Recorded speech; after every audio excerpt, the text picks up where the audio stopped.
Iran Israel की जंग का असर अब सिर्फ युद्ध क्षेत्र तक सीमित नहीं रहा। इसका सीधा प्रभाव भारत की हवाई यात्रा पर पड़ा है। अमेरिका और इजराइल द्वारा ईरान पर हमलों के बाद मध्य पूर्व के कई देशों ने सुरक्षा कारणों से अपना एयर स्पेस बंद या सीमित कर दिया। इन प्रतिबंधों की वजह से भारतीय एयरलाइंस को अपनी सैकड़ों अंतर्राष्ट्रीय उड़ानें रद्द करनी पड़ी। नागरिक उड्डयन मंत्रालय ने 1 मार्च 2026 को एक्स पर जानकारी दी कि मध्य पूर्व में चल रहे एयर स्पेस प्रतिबंधों के चलते भारतीय घरेलू एयरलाइंस द्वारा संचालित कुल 350 अंतर्राष्ट्रीय उड़ानें रद्द की गई। इससे पहले 28 फरवरी को 410 उड़ानें रद्द की गई थी। मंत्रालय ने रात में यह भी कहा था कि 444 अंतर्राष्ट्रीय उड़ानें प्रभावित हो सकती हैं, यानी हालात अचानक नहीं बल्कि लगातार बिगड़ते गए। इन रद्द उड़ानों में वो सभी रूट शामिल हैं जो ईरान और आसपास के एयर स्पेस का इस्तेमाल करते हुए यूरोप, यूके और खाड़ी देशों की ओर जाते हैं। एयर इंडिया ने रविवार सुबह बताया कि उसने 22 अंतर्राष्ट्रीय उड़ानें रद्द की हैं। इसके अलावा 28 उड़ानें पहले ही 28 फरवरी को रद्द करने की घोषणा की जा चुकी थी। एयर इंडिया ने यूएई, सऊदी अरब, इजराइल और कतर के लिए अपनी उड़ानें 2 मार्च 2026 रात 11:59 तक निलंबित कर दी हैं। रद्द की गई प्रमुख उड़ानों में कुछ जो शामिल हैं वो आप स्क्रीन पर देख सकते हैं। इसमें मुंबई लंदन या लंदन मुंबई वाली सभी उड़ानें शामिल हैं। इसके अलावा दिल्ली बर्मिंघम, बर्मिंघम दिल्ली की उड़ान शामिल है। Delhi Amsterdam, Amsterdam Delhi, Delhi Zurich और ज्यूरिख दिल्ली वाली उड़ान भी शामिल है। दिल्ली मिलान, मिलान दिल्ली वाली उड़ान भी रद्द रहेगी। इसके अलावा दिल्ली वियना और वियना दिल्ली वाली फ्लाइट भी नहीं जाएगी। बेंगलुरु लंदन, लंदन बेंगलुरु वाली फ्लाइट भी फिलहाल नहीं जाएगी।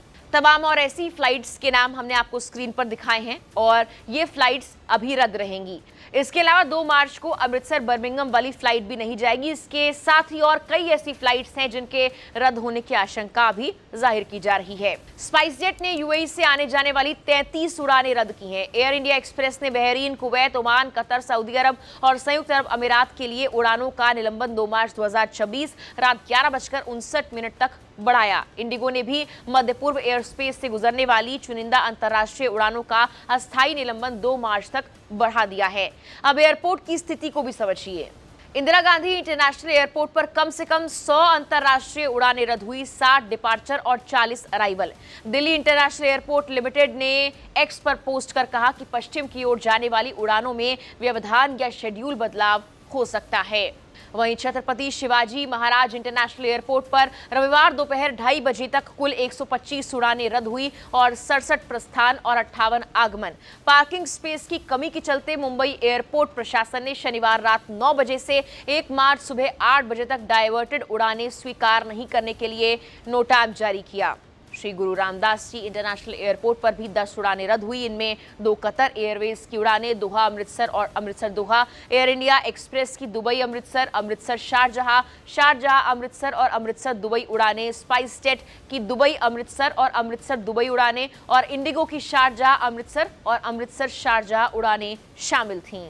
सरकार की ओर से नागरिक उड्डयन मंत्रालय ने कहा कि वो एयरलाइंस और एयरपोर्ट ऑपरेटर्स के साथ मिलकर स्थिति की निगरानी कर रहा है। पैसेंजर्स असिस्टेंस कंट्रोल रूम सक्रिय है। 28 फरवरी को एयर सेवा पर दर्ज 216 शिकायतों में से 105 का उसी दिन निपटारा कर दिया गया था। रिफंड और रीशेड्यूलिंग की बात की जाए तो एयर इंडिया और एयर इंडिया एक्सप्रेस ने 28 फरवरी तक की गई बुकिंग, जिनकी यात्रा 5 मार्च तक निर्धारित थी, उनके लिए बिना अतिरिक्त शुल्क के फ्लाइट रीशेड्यूल या पूरा रिफंड देने का विकल्प दिया है। बाकी एयरलाइंस भी कैंसिलेशन शुल्क में छूट दे रही हैं। अब अंतर्राष्ट्रीय असर की बात कर ली जाए। मध्य पूर्व के प्रमुख hub Dubai international airport, Zayed international airport, Sharjah international airport भी प्रभावित हैं। Emirates, Etihad Airways, Fly Dubai, Air Arabia, उन्होंने कई उड़ानें निलंबित कर दी हैं। यूएई की जनरल सिविल एविएशन अथॉरिटी ने कहा कि जिन यात्रियों की उड़ानें रद्द हुई हैं उनके रहने और खाने की व्यवस्था की जाएगी। दुबई और अबू धाबी के होटल यात्रियों की स्टे बढ़ा रहे हैं। एयरपोर्ट टर्मिनल्स में भोजन और अस्थायी सहायता उपलब्ध कराई जा रही है।